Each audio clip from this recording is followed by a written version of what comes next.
Hey there everybody, Mazrock here, and today we're talking the state of Pugging Mythic Plus. This is part 2.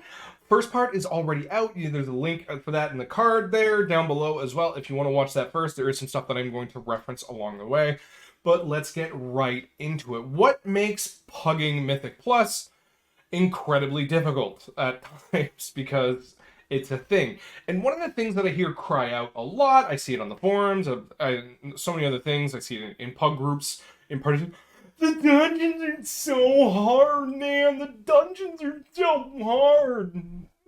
Not really. The thing is number one, we asked for one specific thing. We don't want to do the affixes. We don't want to play the affixes. We want to play the dungeons. Okay, so we went from having Thundering to having no seasonal affix, and most seasonal affixes were some sort of Kiss Curse. Prideful, you had to defeat a monstrous boss to gain a big buff. Encrypted, which is really, really good, but you had to defeat something, and you had to fight something extra to be able to get something. Shrouded, and of course Tormented, this goes back, right? So there was a layer of difficulty attached to those to gain some sort of buff. So to wipe things clean and to make things more difficulty, because most of the time the layer of difficulty was a little bit higher than what you were getting, right? For most of the... yeah. So now they had to up the ante on the dungeons, because of course they had to, because we're not getting something that can hurt us, that can kill us, that can do whatever. So they upped the ante on the dungeons. Required dispels are more required. Purges are required. Well, not required, but they're a huge help when they do apply. Mechanics hit harder. There are more one-shot mechanics in swirlies than I think I've ever seen since I've really started playing WoW. Now, of course, there's always have been, but where that one-shot mechanic happens is a lot lower of a key number than it was before, right? Before, it would hurt, it would bring you down to 20%, 30% health, whatever. The healer would get you up. Now, in a 17, there are many things that I see across the way where if someone screws up, if someone stands somewhere they shouldn't, it is 100 to deleted instantaneously. And it's kind of funny to watch at times, but that also means that dungeon knowledge requirement is at, in my opinion, an all-time high.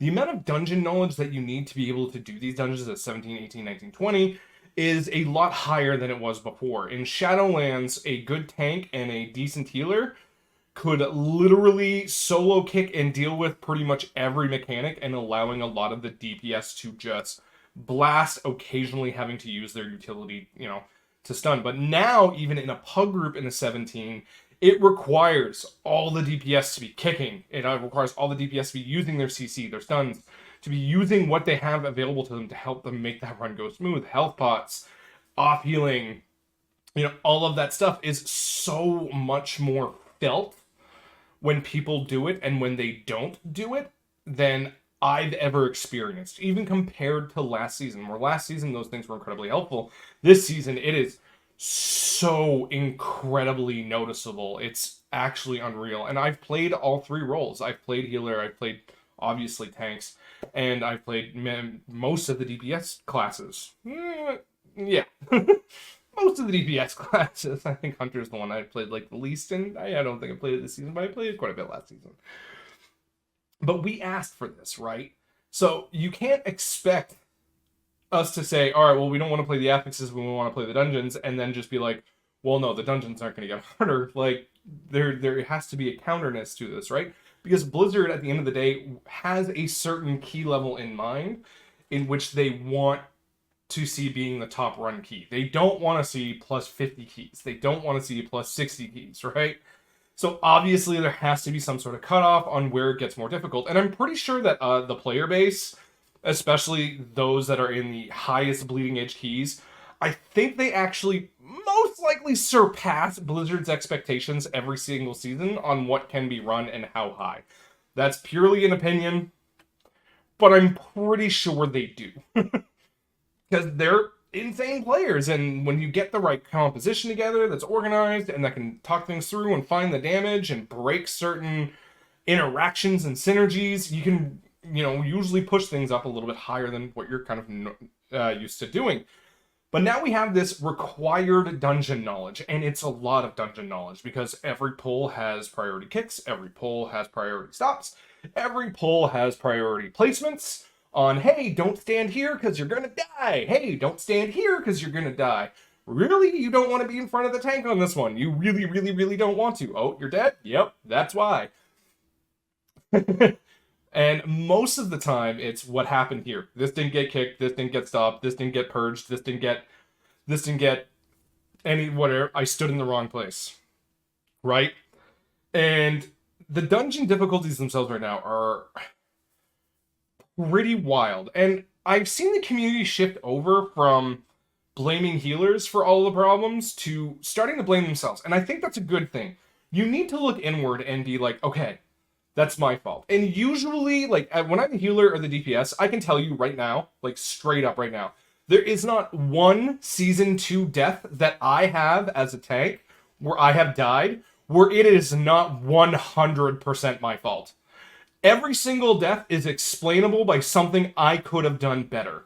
I could have ran a defensive. I could have ran a health. I could have had a health pot. I could have done something. I could have pressed a button and lived that. On me. No one else. And if you're a tank who has typed in the chat, healer, why am I not getting any heals? You need to readjust. You need to reassess. And because even then, most of my deaths as either a DPS or a healer are 96 to 97% of the time. Yo, I screwed up. I didn't use a defensive for that. It's up. I didn't use a health stone for that. It's up. I didn't use the health pot for that. It's up. I stood in stupid. Most of those deaths, very, very, very rarely is it actually like a healer issue. Sometimes it does occur. There's a lot of big rot HPS fights and things like that. There's some boss fights, first boss of Brackenhide Hollow, for example, where you can do quite a bit to help the healer get up and get over that bleed. Ultimately, sometimes once you're going to reach a level of key where they just need to be able to top you off and push you above the edge, right? And that doesn't always happen, but most of the time you have something. Maybe I used my health pot on the pack before and I only had a health stone, so we ran into 2 of those bleeds and I could only health stone one but couldn't pot the other, or something kind of occurred along the line where you just need that little bit of extra push and there's nothing more you could have done, but that is an incredibly rare scenario, right? So we have this insane required, well, not insane, we have this required amount of dungeon knowledge that is to be able to do any sort of keys, because you're going to make life infinitely easier, right? By having this dungeon knowledge. You know, if you're an evoker and you don't realize you have a bleed removal yet and you're in a 20, you've had a healer cursing you out. You've had a healer yelling at their monitor. If you're a paladin and you don't know that you can't Blessing of Freedom the barrel, the blackout barrel in Freehold, and you've done that in a 20, you have had multiple people cursing you out at their monitor, right? It's just, and may have caused a wipe because of it, because sometimes one person dies and it just cascades forward, where it's just kind of an infinitely amount, things just get infinitely harder the less people that there are doing it, right? So we have all of that. Now we have to talk about talent options and synergies within that, because we have a new layer of complexity added in from Shadowlands to Dragonflight, because we got the talent trees. And so many people go to YouTube, websites, go to Discords, whatever, say, what's the best build for my spec? Copy, paste, never read anything, never look at anything, and don't understand that there are different builds for different weeks based upon the utility that you need, or even dungeon by dungeon. For example, I'm going to talk about Brewmaster Monk and Paladin specifically here. You do not need a poison or a disease dispel in Neltharis. That is a free point that you can take and put it anywhere you want. Extra utility, extra healing, extra cooldowns on stuff, whatever. But in Brackenhide Hollow, I'm hard pressed to be without it. Disease dispels in there are so incredibly helpful. And yes, there's the alchemical pots, but just having that extra dispel for in case if someone got themselves in trouble, there's a line or whatever. But also you don't always have that disease dispel, those dispel pots for every single mechanic, where me having that as the tank feels incredibly good. And I'm not going into either one of those dungeons without it. But that button is absolutely useless to me in Neltharis, where there is literally not one poison and not one disease. right? So immediately my build changes from dungeon to dungeon, and that's not even week to week, because guess what? Afflicted's a thing. So guess what I'm running on all 8 dungeons, every single dungeon on Afflicted week? My Dispel, right? And the player base, there's a large portion of that player base that just does copy paste and never changes anything else. Never looks at the talents, never reads the tooltips, doesn't understand how any of the synergies do work, and you can have a lot of dungeon knowledge, but if you're not taking the right talents for the right dungeons, I have seen paladins, I have seen monks complain of dying to 10 stacks of poison in Halls of Infusion. You have a poison dispel. There's no reason. Right? There's no reason. So you need to be armed with the knowledge of your talents and the knowledge of the dungeons to be able to get through this. This includes reading tooltips, finding outside sources, which we can talk about. If we want to talk about the effect of outside sources on the game and the base UI of the game, we can do that in a different video. But that becomes its whole big thing, right? And the next thing that this goes into is all of the complications that I spoke about earlier. Is people say one of two things: is the game complicated? Absolutely, it's complicated. That's a good thing. I don't want every spec to be a rep paladin or a beastmaster hunter that has 4 buttons or 5 buttons and that's all you ever press and you smash face and win, right? I like the complications of the learning a new spec. One of the funnest things that I did this season, was learning how to play Affliction Warlock in keys, and my god, is it so fun. But there is a hard learning curve to kind of go around that, to learn when you need to be doing things, how you want to set things up, and it's funny because you hear people complain, oh man, this game's hard. Bro, you have 4 buttons? I have more maintenance dots than you have actual rotational abilities. Like, right? It's kind of this thing, and I don't think the game's too complicated. I just think there is a lack of effort among a large portion of the player base to read anything, to learn anything, to kind of be like, okay, the desire to get good, I find, is been lacking a lot this season. But yeah. That's everything that's been the state of Pugging a Mythic Plus, and all of these things that I mentioned are not new problems. They are problems that have been amplified and shown more to light due to the changes coming from Shadowlands into this season, right? All of the changes that are made, we've noticed so much more. We've noticed how many people aren't kicking. We've noticed how many people's never use CCs. We notice how many people never use defensives.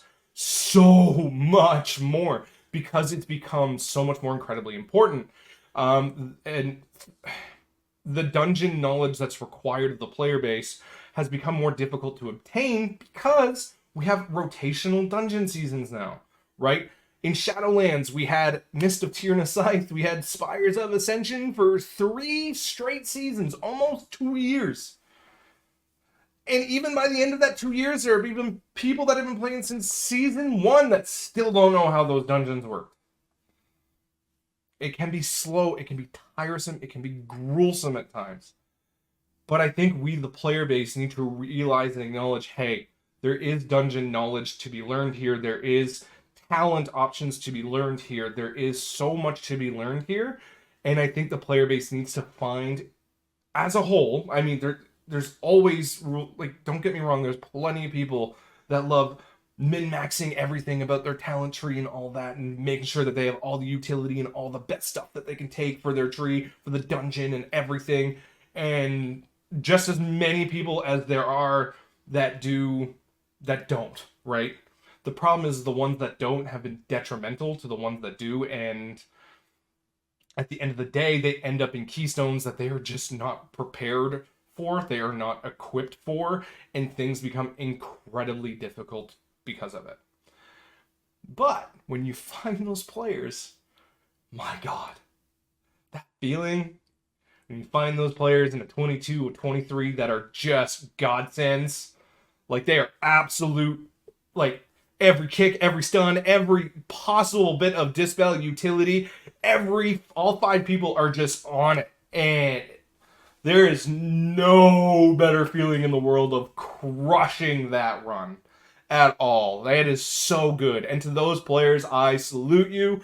Thank you so much for making my Mythic Plus season so incredibly enjoyable, because without you, the other side, the other flip of the coin would have made me lose my absolute mind. But that's what I have for you today. Have yourself a good one. Happy tanking, everyone.